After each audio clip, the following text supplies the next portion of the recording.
Chicken biryani? അടിപൊളിയായിട്ട് കേട്ടോ. ചോറ് നല്ല രസമുണ്ട്. ഇത് പിരിഞ്ഞുള്ള ചോറ്, സാലഡും നന്നു. പിന്നെ ഞാൻ തന്നെ ഉള്ളി. സിംഗിൾ ബിരിയാണി തന്നെ അത്യാവശ്യം നല്ല ക്വാണ്ടിറ്റി ഉണ്ട് അല്ലേ?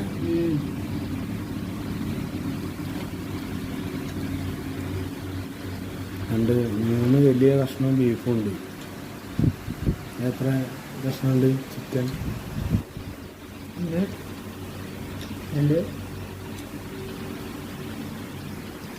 ചിക്കൻ ടേസ്റ്റ് ഉണ്ടോ? കഴിച്ചു നോക്കിയത്?